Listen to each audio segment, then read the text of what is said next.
One vow made in secret, one prince consumed by jealousy, and one festival where love will either rise with the drums or be silenced forever.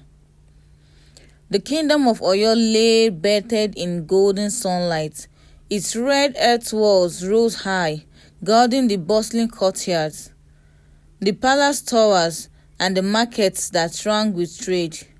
Beyond the gates stretched endless fields of yam and cassava, and the sound of drums echoed across the land, carrying messages between villages. Among the most respected men of Oyo was Baba Ojo, the royal drum maker. His hands were rough with age, yet still steady as he carved smooth lines into the trunk of a sacred Iroko tree. He was the one entrusted with crafting the ayan, the talking drum that carried the voice of the Alaafin, the king. To the Yoruba people, drums were not mere instruments, they were living spirits. A drum could praise, warn, curse, or heal. It was said that the gods themselves listened when a vow was made before the sacred drum of Orunmila, the god of wisdom. In Baba Ojo's courtyard stood his daughter Adeton, graceful as the first rain. Her beauty was quiet, but her eyes held curiosity that often made her father uneasy. She was expected to marry a craftsman or perhaps a nobleman from the palace, but she often lingered by the gates, listening to the young drummers practice. One evening, as the sun melted into orange, Adewale arrived at Baba Ojo's courtyard. He was tall, lean, with the thick hand of a drummer. Though poor, he had a gift that set him apart. When Adewale played, the drum did not just pick, it sang. His rhythm touched hearts as if Orunmila himself whispered through his beats. Adewale bowed deeply before Baba Ojo. Baba, I was told you crafted the drum I played for the festival last month. I wish to honor the hands that made such a spirit come alive. Baba Ojo grunted, unimpressed. It is the drum that honors itself. The hands only shape it. But Adeton smiled faintly. She had seen many drummers, yet none carried themselves like Adewale. Later, as he struck his drum by the gates, she paused to listen. His rhythm was soft, playful, like a conversation meant only for her ears. Who are you, daughter of the drum maker? Why do your eyes follow me? Adewale asked. Adeton's heart thundered. She could not answer aloud, but her silence was enough. From that day, she found reasons to be near whenever Adewale visited her father. Sometimes she fetched water from the well. Other times she lingered as he turned his drums. A bond began to form, a dangerous one. For though Adewale was gifted, he was still a poor man, unfit to court the daughters of the king's craftsman. Weeks passed, and the pull between them deepened. One night, during the festival of Ogun, the god of iron, Adewale sought Adeton in the shadows of the sacred grove. The air pulsed with the sound of drums. Fire slit the dark, and the villagers danced in fierce devotion. They slipped away, hearts pounding, into Baba Ojo's workshop, where the sacred drum of Orunmila rested. The drum was no ordinary instrument.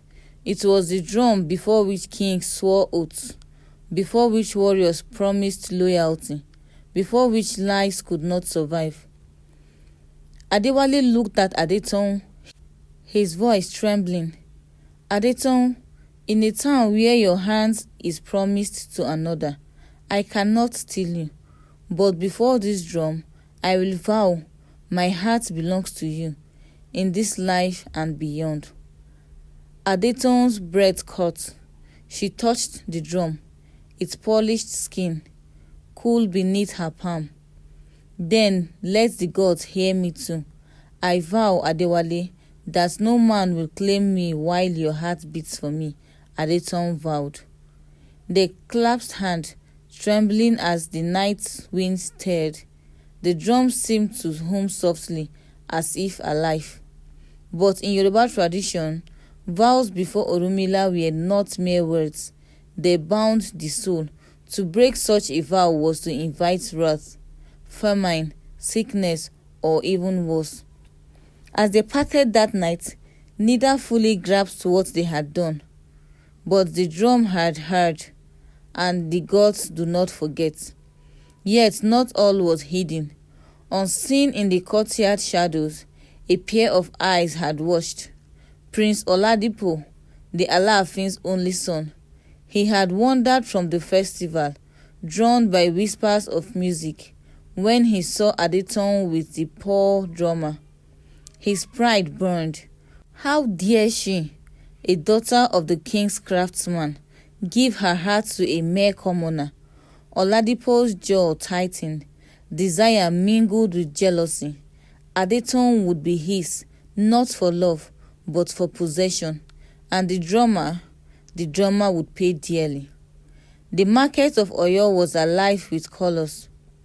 Women spread out woven baskets filled with kola nuts, smoked fish, and calabash of oil. Men bargained over goats and yams, while the air rang with the beats of drums from wandering musicians. Adeton walked carefully through the crowd, her wrapper tied neatly in indigo dye, her hair decorated with cowries that shimmered in the sun. She carried a basket of beads her father had ordered, but her thoughts were far away, on Adewale. She remembered the vow they had made before the sacred drum, a vow that still made her heart tremble. Was it foolish, or was it destiny? A voice startled her. Adeton. She turned. Prince Oladipo stood tall, dressed in fine agbada embroidered with gold threads.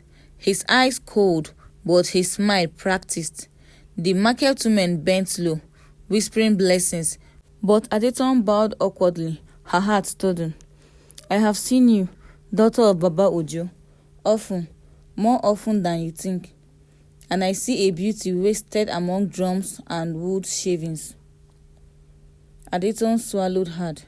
I am honored, my prince, but my place is here, in my father's courtyard. Oladipo's eyes lingered on her face, then hardened. No, your place is in the palace, as mine. The words chilled her. She bowed again, murmured an excuse, and hurried away. Behind her, Oladipo's gaze followed, sharp as a blade. Later that evening, Adewale met Adeton by the well outside her father's courtyard. He carried a small drum, its leather polished, its cords dyed deep red. For you, not to play, but to remember. Adeton touched the drum with reverence. You know my father would never allow me have it. This is not for your father, it's for us, Adewale interrupted. A rhythm between two hearts.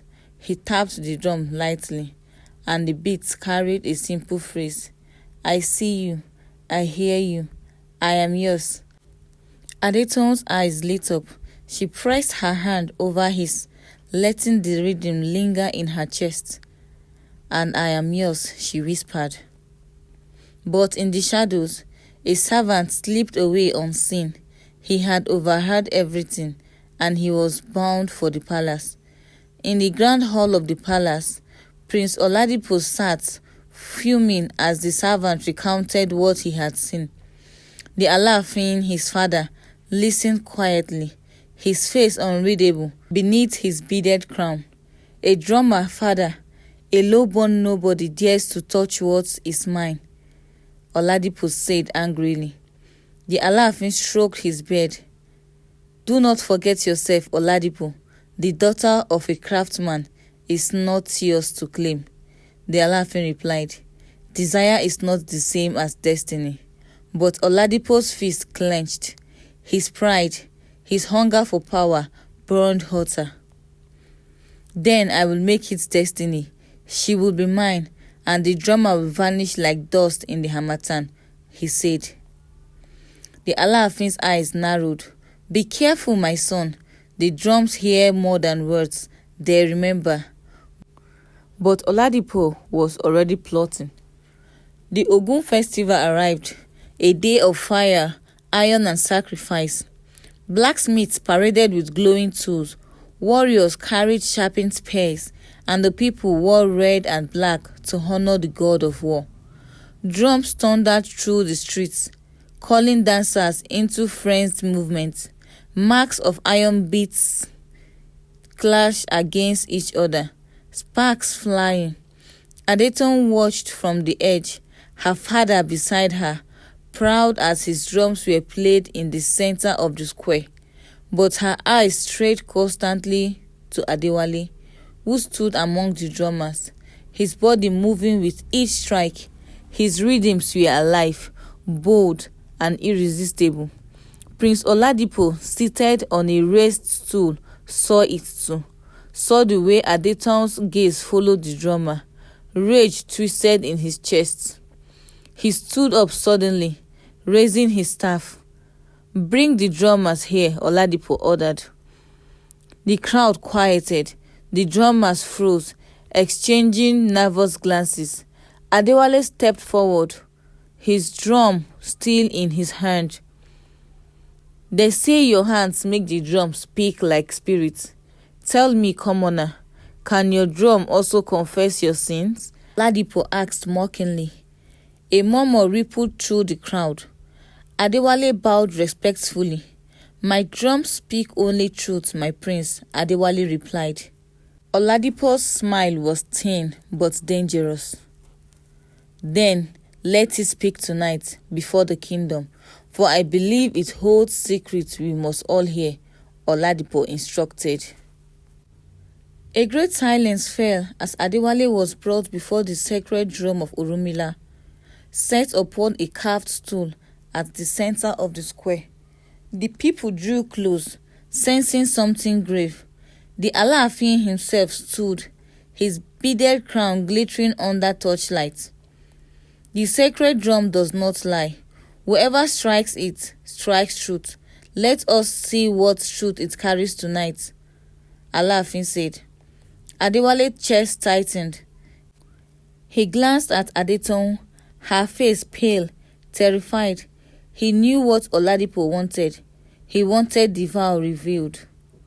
Adewale touched the sacred drum with trembling hands.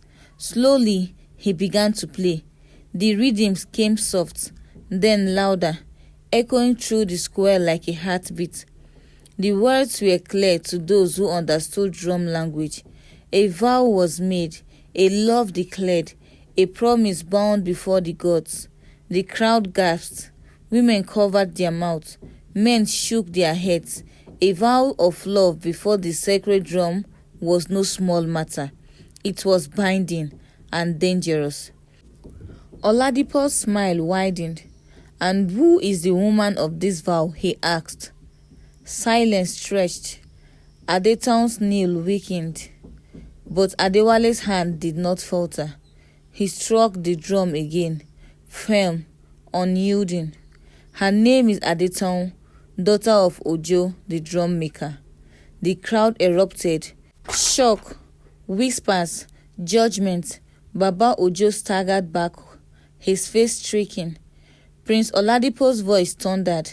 You dare bind yourself to her? Before the gods?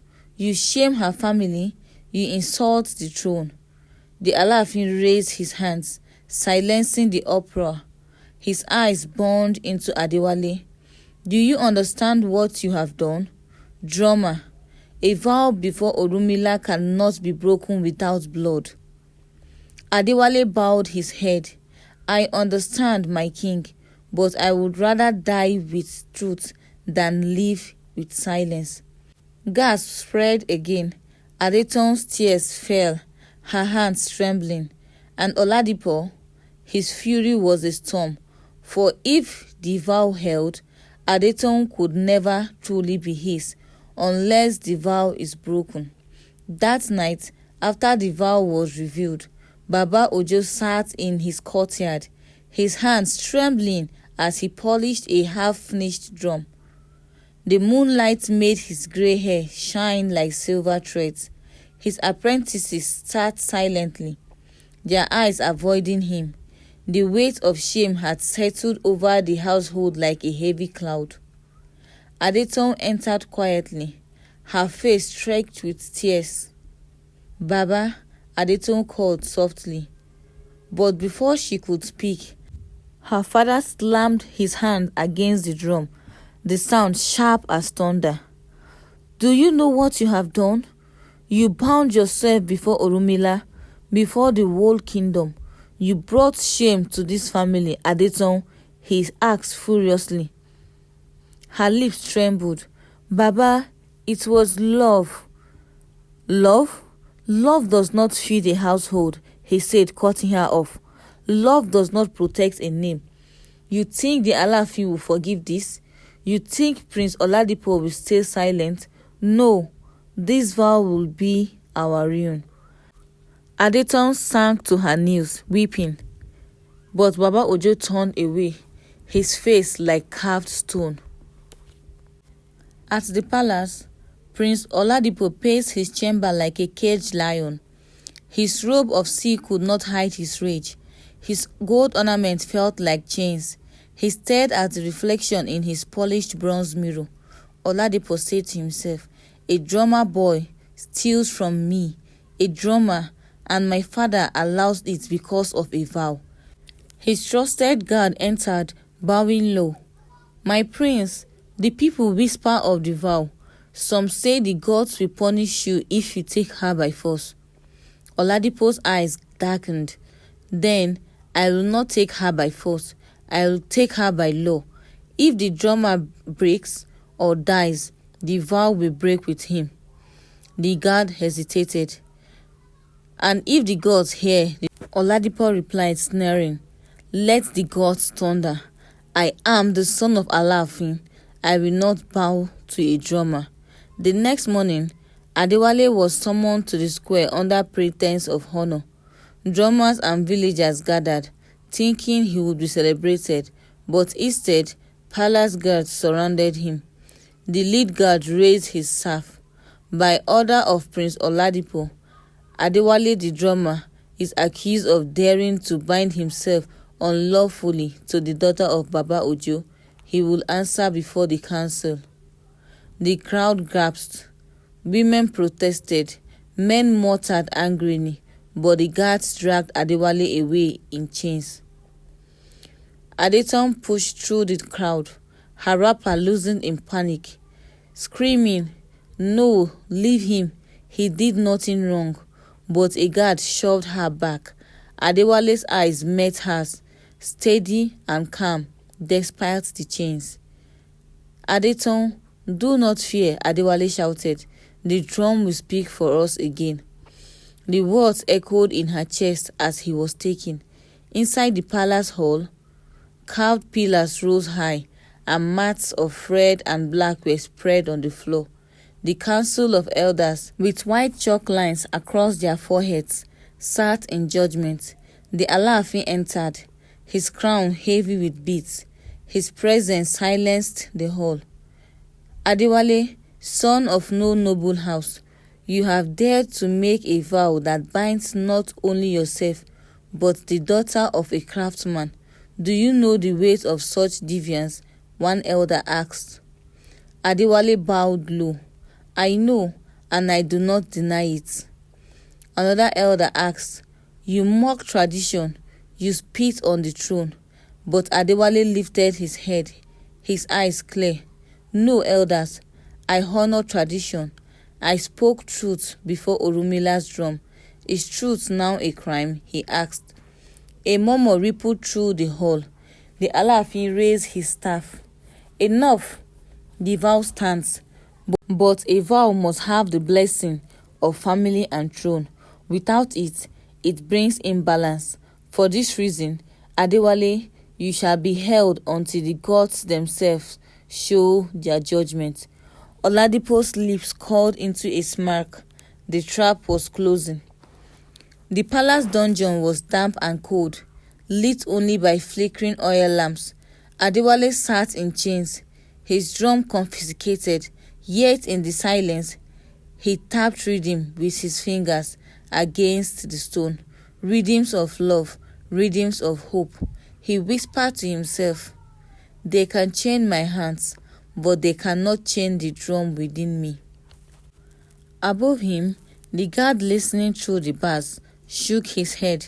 This one is stubborn, even in chains. That night, Adeton was summoned to the palace by Prince Oladipo. She entered his chamber reluctantly, her steps heavy. Oladipo, dressed in white robes with golden embroidery, offered her a seat. His smile was polished, but his eyes gleamed with hunger. "Adeton, you are wasting your beauty on a drummer who cannot protect you. Think, the vow can be broken if you renounce it before the council. Choose me, and you will have power, wealth, and honor." Adeton's voice shook. "And if I refuse?" Oladipo leaned close, his breath hot. "Then your drummer will rot in chains until his spirit breaks, and when he dies, the vow dies with him." Her chest tightened, tears welled up in her eyes, but she stood firm. "I will never renounce what my heart knows is true." Oladipo's face darkened. "Then you have chosen his death." Back at her father's house, Adeton wept in her mother's arm. Her mother, Iya Ojo, stroked her hair gently, her voice soft but steady. "My child, love is fire.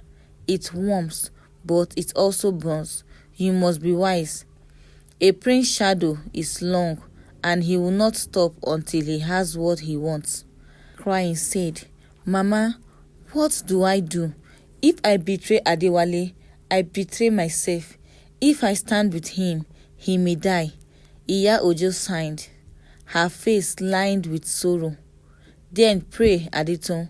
Pray that the gods hear what men will not, for only the drums of Orunmila can break chains forged by envy." In the dungeon, a sympathetic guard approached Adewale at night, whispering, "Drummer, listen. Not all wish you harm. There are those who say your vow was pure. Tomorrow night, during the festival of Eshu, the gates will be less guarded. If you can escape." Adewale's heart pounded. Escape meant freedom, but also Adeton's safety. "And Adeton?" he asked. The guard shook his head. "The prince watches her closely. But if you remain, you will die. Choose, drummer, life or death." The streets of Oyo blazed with torches. Children painted in white chalk chased each other, laughing.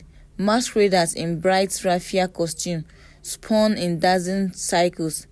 The air smelled of roasted yams, palm wine, and burning incense. Drums thundered from every corner, echoing into the night sky, but one drum was silent, Adewale's drum, locked away in the palace.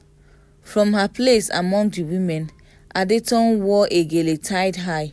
Her wrapper in indigo ashoke glimmered with silver threads. Yet her eyes were heavy, her smile forced. Her gaze kept straying to the palace dungeon, hidden in the shadows. Inside the dungeon, Adewale sat in his chains. But tonight he was not alone. The sympathetic guard slipped in, holding a rusty key. "Now is your chance, drummer," he said, whispering. "The festival distracts them. If you do not leave tonight, you will never leave." The guard unlocked the chain. Adewale stretched his arms, stiff but strong, yet his eyes burned with worry. "Adeton, I cannot leave her behind," Adewale said. The guard frowned. "If you go to her, you will both be caught." Adewale's hand brushed the iron cuff, now loose. His jaw tightened. "Then let the gods decide. I will not run from love." In the palace courtyard, Prince Oladipo stood before nobles, his agbada embroidered with gold lions. He raised a cup of palm wine, his voice loud and proud. Tonight, as we honor Eshu, let us remember, power is not given, it is seized, and tomorrow I shall take what is mine, he said. The nobles cheered, but whispers ran through the crowd. Everyone knew he meant Adeton. Adeton, standing with the women, clenched her fists. Her heart thundered like a drum. As the festival roared, Adewale slipped through the shadows. His bare foot padded softly on the earth. He moved like a ghost, guided by the rhythm in his heart. At the women's section, Adeton turned suddenly, and there he was. For a moment, the noise of the festival vanished. Only the two of them existed. Adewale, she whispered. He grasped her hands. Urgent. I will come back for you. We must flee before the night ends, Adewale said. Tears glistened in her eyes. If we run, he will haunt us forever, Adeton said. Then let us face him tonight, before the gods, before the drums. But even as they whispered, a figure stepped from the shadows, Baba Ojo, her father. His face was lined with grief, his staff shaking in his hand. Adeton, you shame me again? This boy has brought nothing but disgrace, he stated sternly. Adeton fell to her knees, pleading, Baba, listen, my heart is bound to his. You cannot break it. But Baba Ojo's eye brimmed with fear. Do you think love fits a family? Do you think it keeps the Alaafin's wrath from my door? No, child. The vow will destroy us all. He turned to Adewale, his voice hard. Leave my daughter, or I will deliver you to the prince myself. The air turned heavy. The Alaafin entered the courtyard, wearing a tall beaded crown. Surrounded by masked dancers, drums beat wildly, faster and faster, calling on Eshu, the trickster gods. It was time for the sacred dance, a moment when truth and lies often traded places. Prince Oladipo stepped forward, pointing at Adewale and Adeton, now surrounded by guards. Behold the rebels, a drummer who defies the throne, a woman who spits on her father's house. Before the gods, I demand justice. The crowd gasped, murmurs swelled. Adewale's voice rang clear. Then let the drums judge us, not your tongue, prince. The Alaafin raised his staff. So be it. The vow was made before the drum of Orunmila.